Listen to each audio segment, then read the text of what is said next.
സിനിമയിൽ 10-ാം minute fight വേണം, 20-ാം minute song വേണം എന്ന് പറയുന്ന എല്ലാ മണ്ടന്മാരാണ്, സകലതും മണ്ടന്മാരാണ്.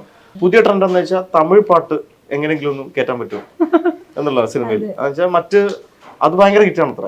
ഈ ഇപ്പോഴത്തെ ഒരു സാഹചര്യത്തിൽ മലയാളത്തിലൊരു സിനിമ വരുമ്പം, പ്രത്യേകിച്ചും ഹൈ ബഡ്ജറ്റ് ഉള്ള ഒരു സിനിമ വരുന്ന സമയത്ത് അതിനെ ബാക്ക് ചെയ്യാനായിട്ട് ഒരുപാട് ഫാക്ടേഴ്സ് ഡിമാൻഡ് ചെയ്യുന്ന പ്രൊഡ്യൂസേഴ്സ് ഉണ്ടാവാറുണ്ട്.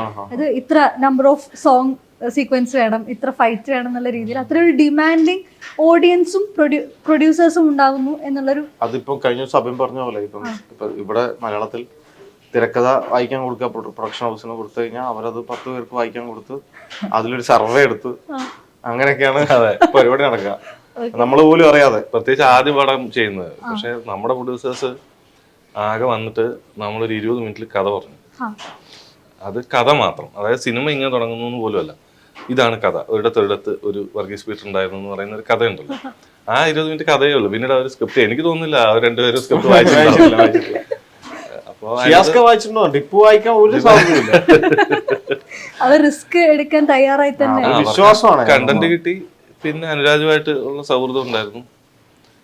അങ്ങനെ എന്റെ സുഹൃത്താണ് ടിപ്പു. അപ്പൊ എന്നോടുള്ള വിശ്വാസം, അല്ലെങ്കിൽ തിരക്കഥയോടുള്ള വിശ്വാസം, അല്ലെങ്കിൽ ടോട്ടലി അത് അവൻ ചെയ്യാൻ വന്നിരിക്കുകയാണല്ലോ. അപ്പൊ അത് ചെയ്യുക. അവൻ നല്ല ബിസിനസ്മാനാണ്. അപ്പൊ അവനറിയാം ഇതിന്റെ ഒരു കണ്ണ് എവിടെയാണ് വേണ്ടതെന്നുള്ളത്. അതുകൊണ്ട് കൂടി ആയിരിക്കും ഞാൻ പറഞ്ഞത്. അതായത് ഈ പ്രൊഡക്ഷൻ ഹൗസുകളുടെ പ്രശ്നം അതായി. എന്നാൽ അതിൽ ഇപ്പം എനിക്ക് ഉണ്ടായ മറ്റൊരു തിരക്കഥയായിട്ട് ബന്ധപ്പെട്ട് ഇത് നമ്മളറിയാതെ ഇങ്ങനെ പല സ്ഥലത്തും വായിക്കാൻ കൊടുക്കുന്നു, പല സ്ഥലത്തും എത്തുന്നു. അങ്ങനെ ഒരു സ്ഥലത്ത് പോയപ്പോൾ മറ്റേ കോഫി ഷോപ്പിൽ, പനമ്പള്ളി കോഫി ഷോപ്പിൽ പോയപ്പോൾ സമയത്ത് സിനിമയിൽ വിദൂരമായ ബന്ധമുള്ള ഒരാൾ പറയാ തിരക്കഥ വായിച്ചിരുന്നു കേട്ടോ. അപ്പോൾ വളരെ നന്നായിരുന്നു, പെട്ടെന്ന് സിനിമയാവട്ടെ.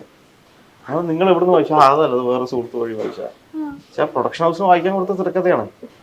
അപ്പോൾ ഇവർക്കൊന്നും ഒരു ജഡ്ജ്മെന്റ് ഇല്ല. സിനിമയിൽ 10-ാം മിനിറ്റ് ഫൈറ്റ് വേണം, 20-ാം മിനിറ്റ് സോങ് വേണം എന്ന് പറയുന്ന എല്ലാ മണ്ടന്മാരാണ്, സകലതും മണ്ടന്മാരാണ്. കാരണം അങ്ങനെ ഒരു സാധനമേ ഇല്ല. എന്നിട്ട് വലിയ കുപ്പായൊക്കെ ഇട്ട് വന്നിരുന്നിട്ട് സിനിമയും കൃത്യമായി ഇതിങ്ങനെ വേണം, അങ്ങനെ വേണം, മറ്റേ പടത്തിന്റെ ആ ഇത് കണ്ടില്ലേ എന്നൊക്കെ പറഞ്ഞിട്ട് ഭയങ്കരമായിട്ട് ഇതിനെ അങ്ങ് നിരൂപിച്ച് ഇതാണ് സക്സസ് ഫോർമുല എന്നൊക്കെ പറയുന്ന മണ്ടന്മാരുണ്ട്. മണ്ടന്മാരുടെ കോലാഹലമാണ് നമ്മുടെ നാട്ടില്. അപ്പോൾ അതൊന്നുമില്ല, സിനിമയ്ക്ക് അങ്ങനെ ഒരു റിട്ടേൺ ലോ ഇല്ലാന്നേ.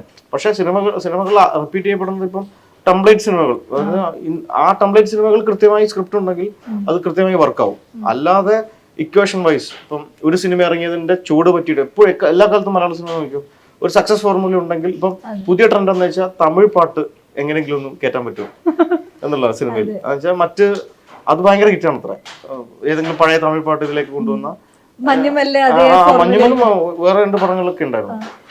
ഇതാണ് ഇതിന്റെ ദുരന്തം. ഇതാണ് ഒരു സാധനം, ഒരു സക്സസ് ഫോർമാറ്റ് വന്നു കഴിഞ്ഞാൽ പിന്നെ അതിനെ റിപ്പീറ്റ് ചെയ്യാൻ വേണ്ടിയിട്ടുള്ള ശ്രമങ്ങളാവും.